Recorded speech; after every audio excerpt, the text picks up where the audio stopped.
যে সামনে মানে আমাদের আখিরাত। অর্থাৎ এখান থেকে আমরা যে ভালো কাজগুলো করব, এই ভালো কাজগুলো করে আমরা যখন পাঠিয়ে দিব তখন এগুলা কার কাছে পাবো? আল্লাহর কাছে। এখন আমরা যে ভালো কাজগুলো করি এগুলো আমাদের পাঠানো লাগে না।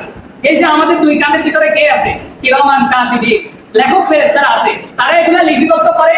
ওই যে আপনাদেরকে আরেকবার বলেছিলাম, মনে আছে কিনা জানি না, ফেরেশতারা কি করে প্রত্যেক দিন দুই দল ফেরেশতা কাজ করে বান্দার আমল নেওয়ার জন্য আল্লাহর কাছে। সকালবেলা ফজরের সময় একদল ফেরেশতা আসে, লেখক ফেরেশতা, কিরামান কাতিবিন ফেরেশতা। আজকে সারা দিন আপনি যে আমলগুলো করবেন এগুলা তারা লিপিবদ্ধ করবে। কতক্ষণ পর্যন্ত? আসরের আযানের আগ পর্যন্ত। আবার আসরের আযানের সময় আবার এই যে দল দিনের বেলা ছিল ওরা উঠে যাবে, আবার আল্লাহর পক্ষ থেকে আরেক দল নামবে, তারা আসরের নামাজে শরীক হবে, আসরের নামাজ আদায় করবে। আর আসরের নামাজ থেকে নিয়ে আবার পরের দিন ফজর পর্যন্ত কি করবে? সারা রাত আপনার ডিউটি পালন করবে, আপনি কি কি আমল করেন এগুলা তারা আবার আল্লাহর কাছে নিয়ে যাবে। অর্থাৎ আমরা যদি বিদেশ থেকে টাকা ইনকাম করি তাহলে এগুলা পাঠানোর জন্য ব্যাট দেওয়া লাগে না?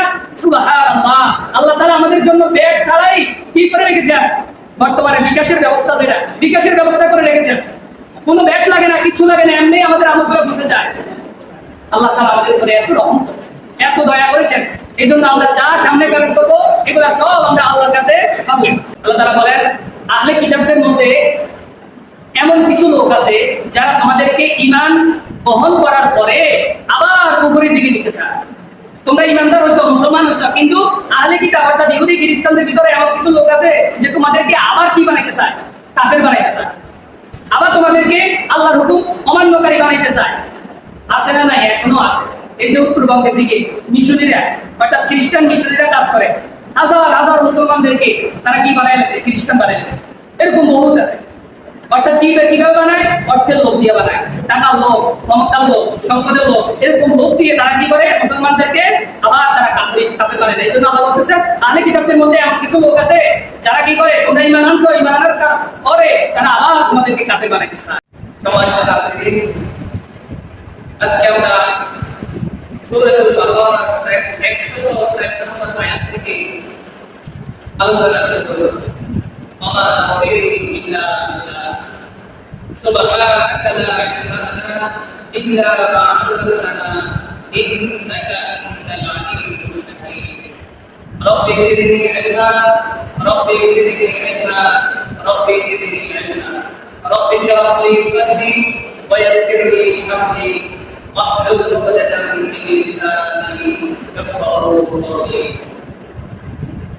সম্মানিত হাজিরিন, মহান রব্বুল আলামিন বলেন, আউযু বিল্লাহি মিনাশ শাইতানির রাজীম বিসমিল্লাহির রাহমানির রাহিম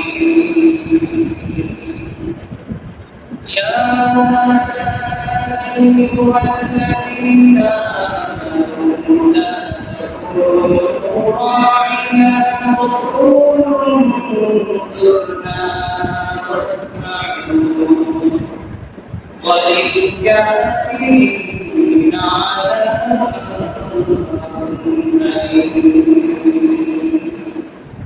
আল্লাহ তাআলা বলেন, ইয়া আইয়ুহাল্লাযীনা আমানু, হে ঈমানদারগণ, লা তাকুলু রা'ইনা, তোমরা রা'ইনা বলবে না, বরং তোমরা বলবে ওয়াকুলু উনজুরনা এবং ওয়াসমাউ। এই দুইটা শব্দ বলবে। উনজুরনা অর্থ তাকা, আমার দিকে লক্ষ্য করুন, দয়া করে আমার দিকে একটু সান, আমরা দেখি আমার দিকে একটু সান। আর ওয়াসমাউ মানে আমার কথা একটু শুনুন, দয়া করে আমার কথা একটু শুনুন। আল্লাহ রাব্বুল আলামিন এখানে আয়াত ব্যাখ্যা করলেন এবং বলে দিলেন তোমরা রা'ইনা বলবে না। ইহুদিরা রাসূল সাল্লাল্লাহু আলাইহি ওয়াসাল্লামকে ব্যঙ্গ করে তারা বলতো নাউযুবিল্লাহ, রা'ইনা, নামের পরিবর্তে বা একজনকে আমরা অনেক সময় আমাদের দেশে অনেক মানুষ আছে না, ব্যঙ্গ করে ডাকতেন। নাম হচ্ছে অনেক সুন্দর একটা নাম হচ্ছে রফিক, কিন্তু তাকে অনেক সময় আল্লাহ বলে ডাক দেয়। অনেক নামে বলিয়ে তো মানুষ কি করে, ব্যঙ্গ করে ডাকে না, এরকম ডাক দেয়। তো এই ইহুদিরা রাসূল সাল্লাল্লাহু আলাইহি ওয়াসাল্লামকে রাঈনা বলে ডাক দিত। তো এটা হযরত মুআজ, সাদ ইবনে মুআজ রাদিয়াল্লাহু তাআলা আনহু, তো ইহুদিদের এই ভাষা তিনি আবার জানতেন। তিনি তখন ইহুদিদেরকে ধরলেন, প্রতিবাদ করলেন, তোমরা রাসূল সাল্লাল্লাহু আলাইহি ওয়াসাল্লামকে কেন রাঈনা করে ডাকো? তখন তারা বলল যে তোমরা যে এরকম ভাবে রাসূল সাল্লাল্লাহু আলাইহি ওয়াসাল্লামকে বলো যে একটু আমার কথা, ইয়া রাসূলুল্লাহ আপনি আমার কথা একটু শুনুন, ইয়া রাসূলুল্লাহ দয়া করে আমার দিকে একটু তাকান, তো আমরাও রাঈনা বলে মানে আমার কথা শুনুন, আমাদের দিকে তাকান। তো আল্লাহ পাক রব্বুল আলামিন তখন এই আয়াত নাযিল করলেন। এই আয়াত নাযিল করে আল্লাহ তাআলা বললেন যে তোমরা ইহুদিদের মতো রাঈনা বলে ডাকবা না রাসূল সাল্লাল্লাহু আলাইহি ওয়াসাল্লামকে, বরং তোমরা কি বলবা, উনজুরনা, এবং বলবা ওয়াসমাউ, ইয়া রাসূলুল্লাহ দয়া করে একটু আমার দিকে লক্ষ্য করেন, দয়া করে একটু আমার দিকে তাকান, এবং দয়া করে একটু আমার কথা শুনেন। তোমরা এইভাবে রাসূল সাল্লাল্লাহু আলাইহি ওয়াসাল্লামকে বলবা।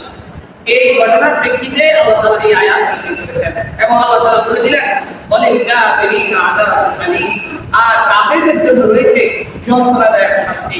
অর্থাৎ এই কাফেররা রাসূলকে কষ্ট দেয়, কষ্ট দিয়ে কথা বলে, এই জন্য তাদের জন্য কি রয়েছে, যন্ত্রণাদায়ক শাস্তি রয়েছে, কঠোর শাস্তি রয়েছে। এই জন্য মানুষদেরকে ব্যঙ্গ করে ডাকা এটা হচ্ছে হারাম। একজন মানুষের নামে না ডেকে তাকে অন্য নামে ডাকা, ব্যঙ্গ করে ডাকা, এটা কি হারাম। এই জন্য রাসূল সাল্লাল্লাহু আলাইহি ওয়াসাল্লামকে যদি কেউ ব্যঙ্গ করে, তাহলে ব্যঙ্গ করলে কি করতে হবে, প্রতিবাদ করতে হবে। যেমন সাদ ইবনে মুআজ রাদিয়াল্লাহু তাআলা তিনি কি করেছেন, ওই ইহুদির সাথে তর্ক করেছেন। এজন্য ঈমানের দাবি হচ্ছে রাসূল সাল্লাল্লাহু আলাইহি ওয়াসাল্লামকে কেউ যদি ব্যঙ্গ করে তাহলে প্রতিবাদ করা। ঈমানদারের কর্তব্য হলো রাসূলকে ব্যঙ্গ করলে তার প্রতিবাদ করা। যদি হাত দিয়ে হয় হাত দিয়ে প্রতিবাদ করা, যদি হাতের সামর্থ্য না থাকে মুখ দিয়ে প্রতিবাদ করা। এটা হচ্ছে ঈমানদারের দায়িত্ব এবং কর্তব্য। এজন্য আমরা এই আয়াত থেকে শিক্ষা নিব যেন আমরা কোনো মানুষকে ব্যঙ্গ করে যেন না ডাকি। যার যে নাম আল্লাহ পাক রব্বুল আলামিন সকলের জন্য নাম নির্ধারণ করে রেখেছেন, আমরা মনে করি যে আমরাই মনে হয় মানুষের নাম রাখি। আসলে আল্লাহ তাআলা সবকিছু জিনিসের আগে থেকে নির্ধারণ করে রেখেছেন।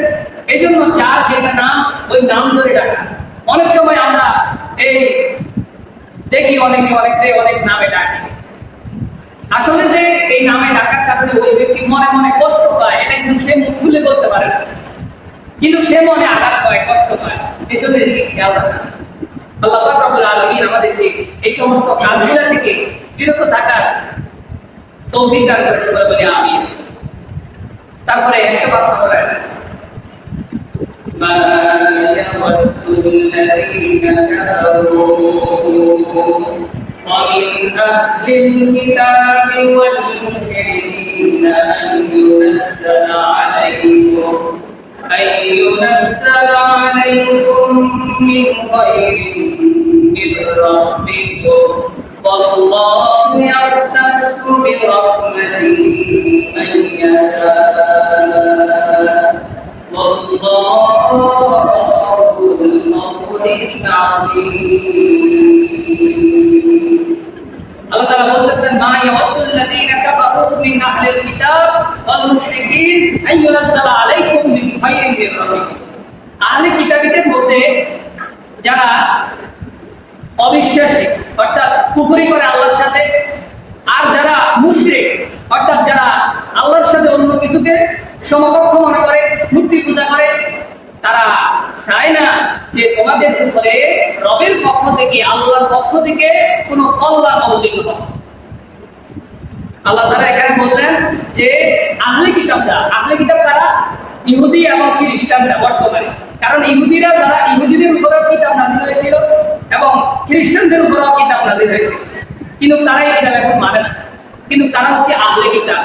তো আহলে কিতাব এবং হচ্ছে মুশরিক, মুশরিক কারা, যারা কি করে, শিরক করে আল্লাহর সাথে, অর্থাৎ মূর্তি পূজা করে, আল্লাহ তাআলাকে সমকক্ষ রেখে আরেকটা মূর্তি বানাইছে এবং মূর্তি বানায় কি করে মনে করে যে এটাও আল্লাহর সমকক্ষ, এটাকে সেজদা দেয়। সেজদা দেওয়ার মালিক হচ্ছে, পাওয়ার মালিক হচ্ছে আল্লাহ তাআলা, কিন্তু তারা মূর্তিকে সেজদা দেয়, তাদেরকে বলা হয় মুশরিক, যারা আল্লাহর সাথে অন্য কিছুকে শরীক করে ইবাদত করে। আল্লাহ বলতেছেন এই আহলে কিতাবরা এবং মুশরিকরা তারা কখনো চায় না যে আল্লাহর পক্ষ থেকে তোমাদের উপরে কল্যাণ ভালো এগুলা অবতীর্ণ হোক, তারা এটা কখনো চায় না। এখন আল্লাহ পাক রব্বুল আলামিন বলতেছেন আল্লাহু ইয়াখতাসু বিরহমাতিহি মান ইয়াশা, কিন্তু আল্লাহ পাক রব্বুল আলামিন যাকে ইচ্ছা তাকে তিনি রহমত দান করেন। এবার আহলে কিতাব এবং মুশরিকরা সাক বা না সাক, আল্লাহ তাআলা যাকে ইচ্ছা তাকে কি দান করেন? রহমত দান করেন আল্লাহ তাআলা, কল্যাণ দান করেন আল্লাহ তাআলা। এটা হচ্ছে আল্লাহু যুল ফাদলিল আযীম, আল্লাহ তাআলার বড় অনুগ্রহ, আল্লাহ তাআলা বড় অনুগ্রহশীল। তিনি যাকে ইচ্ছা তাকে রহমত দান করেন, কল্যাণ দান করেন, রহম করেন। এটা একমাত্র কার ইচ্ছা? আল্লাহ তাআলার ইচ্ছা, এটা আর কেউ করতে পারে না। এই জন্য এই আয়াত থেকে আমাদের শিক্ষা হলো কি, যে আল্লাহ তাআলা বলতেছেন আহলে কিতাবরা এবং মুশরিকরা তোমাদের কখনো ভালো চায় না, সবসময় তোমাদের ক্ষতি চায়। এই জন্য আয়াতের অনুযায়ী আমাদেরকে কখনো আহলে কিতাব এবং মুশরিকদের সাথে বন্ধুত্ব করা যাবে না। অর্থাৎ তাদের সাথে যদি আপনি বন্ধুত্ব করেন, আপনি মনে করবেন যে তারা আপনার বন্ধু, আসলে তারা কখনো আপনার বন্ধু হবে না। আপনাকে কিভাবে ধ্বংস করা যাবে, কিভাবে আপনার ক্ষতি করা যাবে, শুধুই চিন্তা করবে। আপনার ভালো হোক তারা কখনো এটা চাইবে না। মুশরিক এবং আহলে কিতাবের আপনারা আমাদের আশেপাশে যারা এরকম মুশরিক আছে, কাফের আছে, তাদের দিকে লক্ষ্য করলে বুঝতে পারবেন যে তারা আমাদের কখনো কি চায় না? ভালো চায় না। এটা আল্লাহর কথা যে তারা কখনো আমাদের ভালো চাইবে না। এই জন্য এই খ্রিস্টান এবং আহলে কিতাব এবং ইহুদি এবং মুশরিক তাদের সাথে বন্ধুত্ব না করার জন্য আল্লাহ তাআলা আমাদেরকে নিষেধ করে দিয়েছিলেন।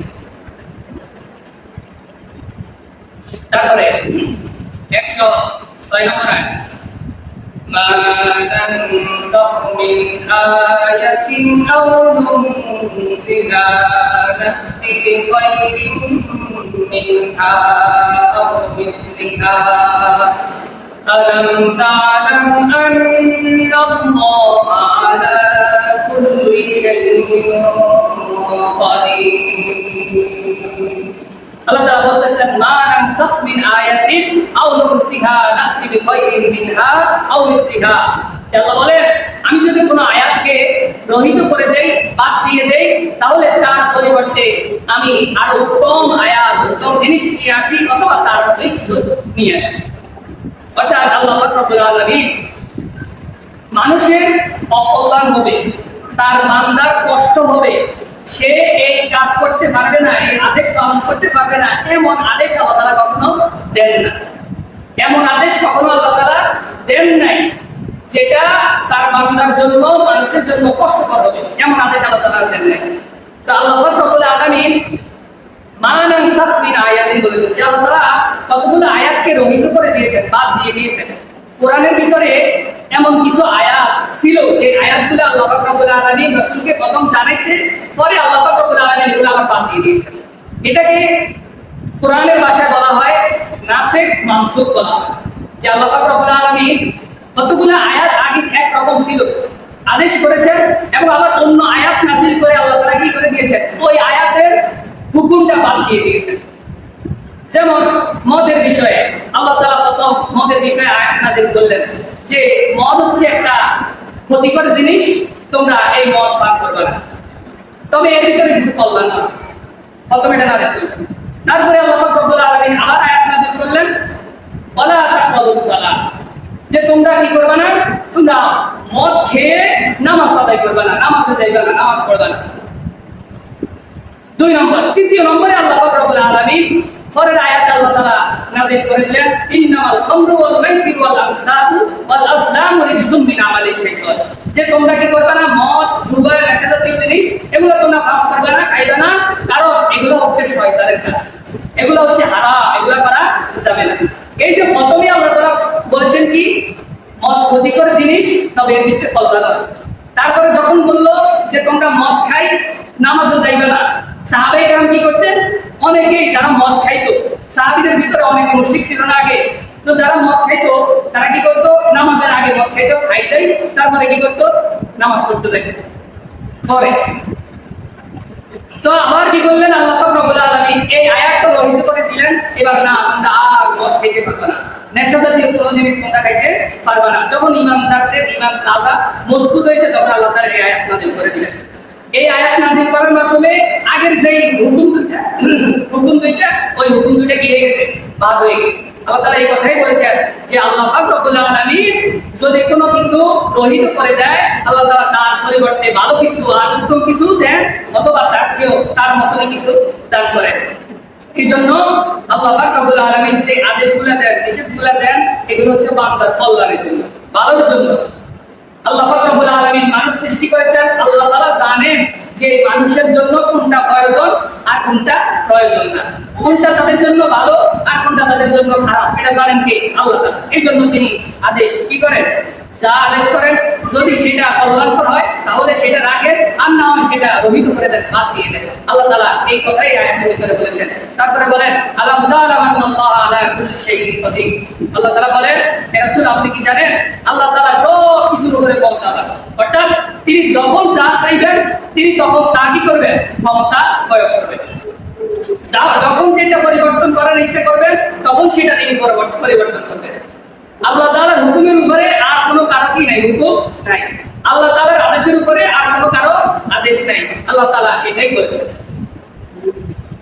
তাহলে এখান থেকে আমাদের শিক্ষা হলো যে আল্লাহ পাক রব্বুল আলামিন আমাদেরকে যেই সময় যেভাবে যে আদেশ দিয়েছেন ওই আদেশ পালন করা, কষ্ট না করা। যেন কি জন্য আল্লাহ পাক রব্বুল আলামিন এই আদেশ আমাদেরকে করলেন, শুনলাম এবং আমরা মানলাম, এটা হচ্ছে ঈমান। তারপরে একশো 7 নম্বর আয়াত, আলাম তা'লাম আন্নাল্লাহা লাহু মুলকুস সামাওয়াতি ওয়াল আরদি ওয়া মা লাকুম মিন দুনিল্লাহি মিন ওয়ালিয়্যিন ওয়া লা নাসীর। আল্লাহ তাআলা বলেন আলাম তা'লাম আন্নাল্লাহা লাহু মুলকুস সামাওয়াতি ওয়াল আরদি, যে তোমরা কি জানো তিনি সেই আল্লাহ যার হাতে আকাশ এবং পৃথিবীর সব ক্ষমতা রয়েছে। অর্থাৎ তিনি আকাশ পৃথিবীর মালিক, তিনি সব কিছুর ক্ষমতাবান, তিনি সব কিছুর কর্তৃত্বকারী। অর্থাৎ তিনি তোমাদেরকে যেভাবে আদেশ করেন সেইভাবে তোমরা আদেশ পালন করো। আর তোমরা যদি সেইভাবে আদেশ না মানো, আল্লাহর আদেশ যদি সেইভাবে না পালন করো, তাহলে কি আল্লাহ তাআলা বলতেছেন ওয়া লাকুম মিন দুনিল্লাহি মিন ওয়ালিয়্যিন ওয়া লা নাসীর। যখন তোমাদেরকে আযাব পাকড়াও করবে, আযাব ধরবে আল্লাহ তাআলা, তখন তোমাদের জন্য কোনো বন্ধুও থাকবে না এবং তোমাদের জন্য কোনো সাহায্যকারীও থাকবে না। এখানে আল্লাহ তাআলা আযাবের কথা বলেছেন যে আযাব যখন আসবে আল্লাহর হুকুম অমান্য করার কারণে, তখন বন্ধুও পাইবে না। কারণ পরকালে আল্লাহ ছাড়া কোনো বন্ধুও নাই, কোনো সাহায্যকারীও নাই, সব একমাত্র আল্লাহর পক্ষ থেকে আসে। তারপর 108 নম্বর আয়াত আল্লাহ তাআলা বলেন আম তুরিদুনা আন তাসআলু রাসূলাকুম কামা সুইলা মূসা মিন ক্বাবল। আল্লাহ তাআলা বলেন তোমরা কি এটা চাচ্ছ যে তোমাদেরকে রাসূল সাল্লাল্লাহু আলাইহি ওয়াসাল্লাম, তোমরা রাসূল সাল্লাল্লাহু আলাইহি ওয়াসাল্লামকে ওই ধরনের প্রশ্ন করো যে প্রশ্ন ইহুদিরা মূসা আলাইহিস সালামকে করেছিল। মূসা আলাইহিস সালামকে ইহুদিরা অহেতুক প্রশ্ন করত, যেটা দরকার নাই সেটাও করত। যেরকম মূসা আলাইহিস সালাম বলছে যে তোমরা কি করো, একটা গাভী জবাই করো। এখন তারা জিজ্ঞেস করলো আল্লাহ এই বলছে গরু জবাই করো, বলছে আল্লাহ গরুটা কি গাভী গরু হবে নাকি বেরস গরু? আল্লাহ বলেন আবার এটা গাভী। তারপরে আবার জিজ্ঞেস করলেন এটা কোন কালার হবে, এটা রং কিরকম? অহেতুক প্রশ্ন। আল্লাহ যখন বলেছে একটা গরু জবাই করো, গরু জবাই করলে হয়ে যাবে। অহেতুক প্রশ্ন। এই জন্য রাসূল সাল্লাল্লাহু আলাইহি ওয়াসাল্লামকে যেন আমরা সাহাবায়ে কেরামরা যেন অহেতুক প্রশ্ন না করে, এই জন্য আল্লাহ তাআলা বলে দিলেন যে তোমরা ওই রকম হয়েও না যেরকম মূসা আলাইহিস সালামের উম্মতরা হয়েছে, অহেতুক প্রশ্ন করো না। এখন আমাদের সমাজে দেখবেন মানুষে এমন আশ্চর্য ধরনের প্রশ্ন উজুর করে মুক্তিসাব করে যেটার করার কোনো প্রয়োজন আছে, প্রয়োজন নেই, তারপরেও অহেতুক প্রশ্ন করে। এখন মুফতি সাহেব কি করবে? মুফতি সাহেব এখন ফেসের ভিতরে পড়ে গেছে। অনেক মুফতি সাহেবরা আছে, এখন আমি যদি এই প্রশ্নের জবাব না দেই, উত্তর না দেই, তাহলে মানুষ কি মনে করবে? তো একটা মারি দিচ্ছে। এই জন্য অহেতুক প্রশ্ন না করা, যেটা দরকার হলে একান্ত প্রয়োজন হলে প্রশ্ন করা, না হলে চুপ থাকা। তারপরে আল্লাহ তাআলা বলেছেন ওমাইয়া তাবাদদালিল কুফরা বিল ঈমান ফাকাদ দাল্লা সাওয়া সাবিল। তোমরা ঈমানের পরিবর্তে যারা কুফরি গ্রহণ করে নিশ্চয়ই তারা সরল পথ থাকে না, সরল পথের ভিতরে থাকে না, তারা সরল পথ হারিয়ে ফেলে। ইমানের পরিবর্তে যারা কুফরিকে গ্রহণ করে, এটার ব্যাখ্যা করা দরকার নেই। কারণ ইমানের পরিবর্তে কুফরি মানে আপনি ইমানদার ছিলেন, কিন্তু ইমানদার থাকার পরও আপনি কি করতেছেন? আপনি যেই কাজগুলো আল্লাহ তাআলা নিষেধ করেছেন সেই কাজগুলো দিকে আপনি যাইতেছেন, সেই কাজগুলো করতেছেন। কুফর মানে অস্বীকার করা, অর্থাৎ আল্লাহ যেটা করার জন্য বলেছেন আপনি সেটা মানেন না, অর্থাৎ কুফরের দিকে চলে যেতেছেন। এটাকে বলা হয় কুফরি, অস্বীকার করা। তারপরে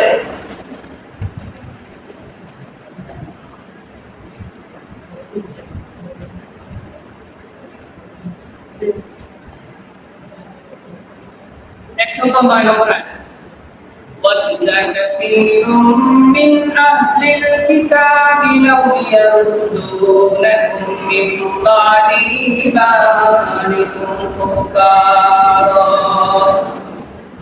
আল্লাহ তাআলা বলেন, আহলে কিতাবদের মধ্যে এমন কিছু লোক আছে যারা আমাদেরকে ঈমান গ্রহণ করার পরে আবার কুফরের দিকে নিতে চায়। তোমরা ইমানদার হইছো, মুসলমান হইছো, কিন্তু আহলে কিতাব অর্থাৎ ইহুদি খ্রিস্টানদের ভিতরে এমন কিছু লোক আছে যে তোমাদেরকে আবার কি বানাইতে চায়? কাফের বানাইতে চায়, আবার তোমাদেরকে আল্লাহর হুকুম অমান্যকারী বানাইতে চায়। আছে না? নাই, এখনো আছে।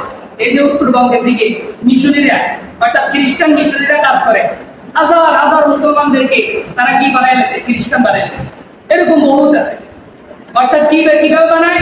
অর্থের লোভ দিয়ে বানায়, টাকার লোভ, ক্ষমতার লোভ, সম্পদের লোভ, এরকম লোভ দিয়ে তারা কি করে? মুসলমানদেরকে আবার তারা কাফের বানায়। এই জন্য আল্লাহ বলতেছেন, আহলে কিতাবদের মধ্যে এমন কিছু লোক আছে যারা কি করে? তোমরা ঈমান আনছো, ঈমান আনার পরে তারা আবার তোমাদেরকে কাফের বানাইতে চায়, আবার তারা তোমাদেরকে কাফের বানাইতে চায়।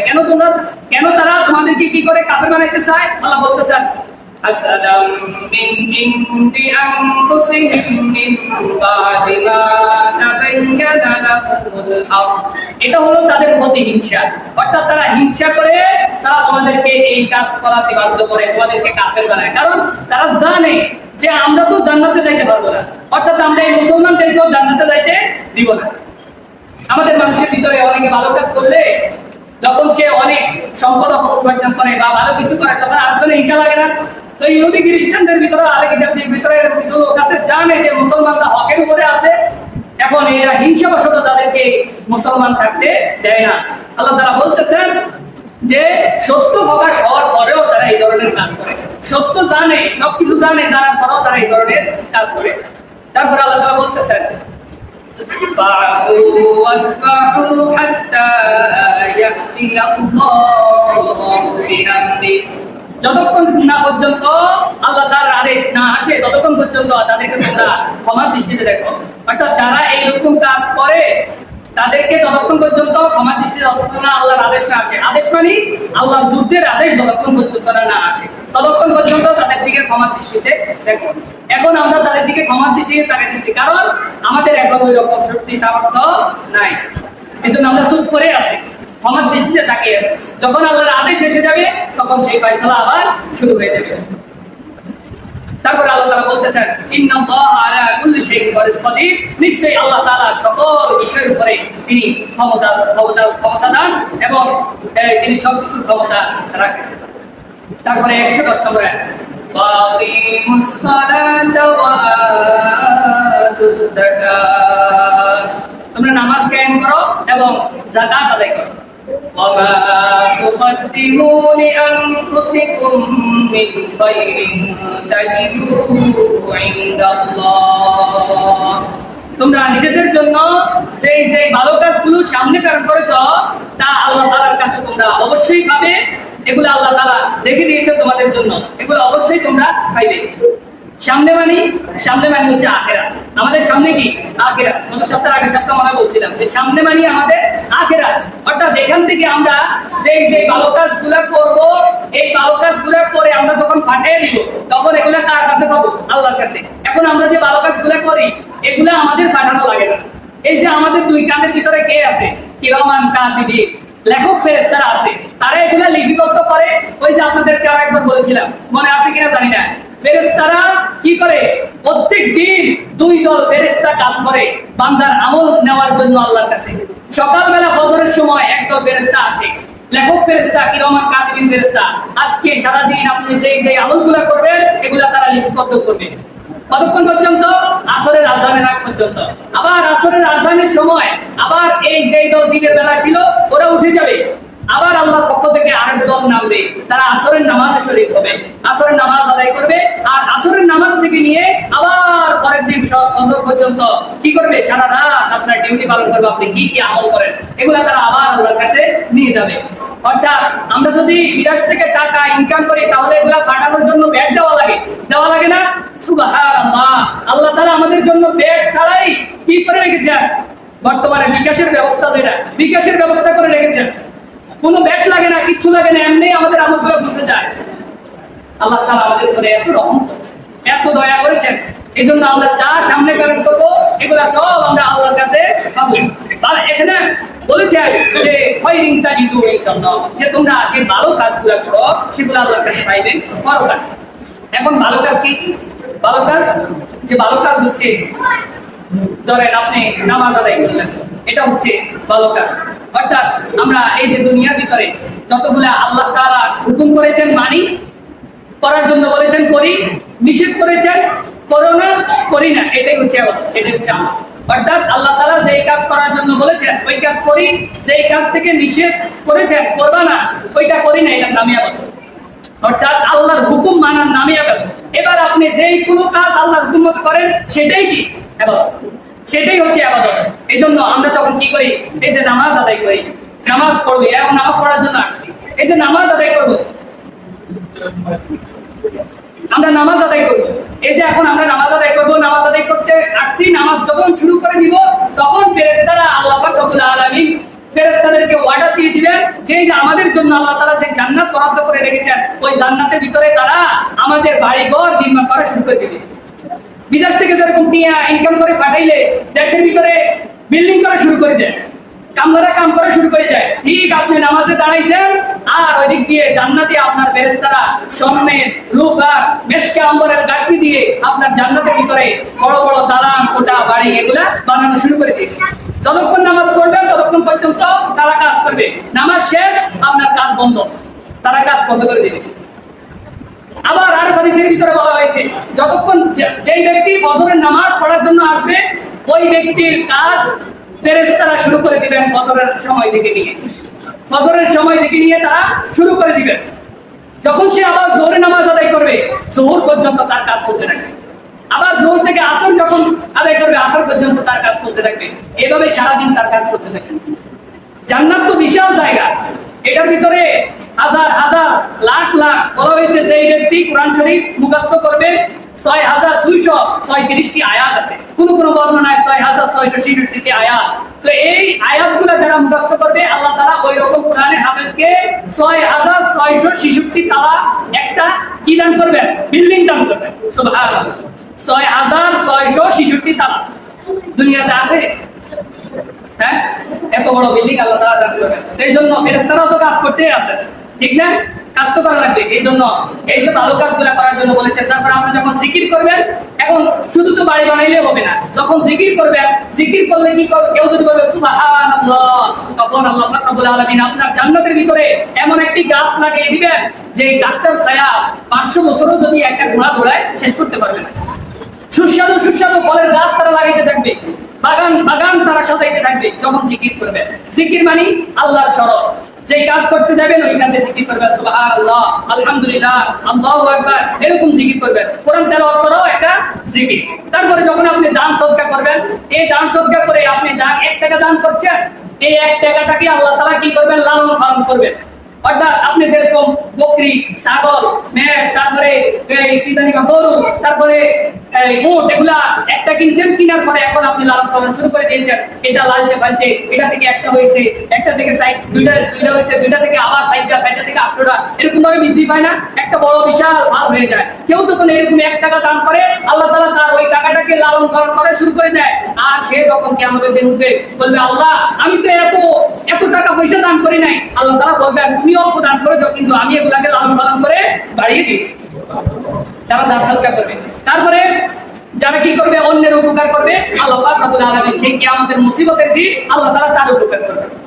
তারপরে যারা সৎ কাজ করবে এবং সৎ কাজে মানুষদেরকে আদেশ করবে, অসৎ কাজ থেকে নিষেধ করবে, কি করা হবে? তাদেরকে আল্লাহ পাক রব্বুল আলামিন সৎ কাজে চলার তৌফিক দান করবেন এবং অসৎ কাজ থেকে তাদেরকে আল্লাহ তাআলা দূরে রাখবেন। তারপরে কেউ যদি কি করে এই কাজগুলো করে, আল্লাহ পাক রব্বুল আলামিন বলেছে এগুলো হচ্ছে ভালো কাজ। এগুলো কি কাজ? ভালো কাজ। এইজন্য আল্লাহ পাক রব্বুল আলামিন বলেন ইন্নাল্লাহা বিমা তা'মালুনা বাসীর, যে তোমরা যে কাজগুলো করো এই আল্লাহ পাক রব্বুল আলামিন সব কাজগুলো দেখেন এবং আল্লাহ তাআলা সব কিছুর খবর রাখেন। আল্লাহ পাক রব্বুল আলামিন আমাদেরকে আল্লাহ তাআলার হুকুমগুলো মেনে ভালো কাজ করার তৌফিক দান করুন এবং আল্লাহ তাআলার খাঁটি বান্দা হওয়ার তৌফিক দান করুন। সকলে বলে আমিন।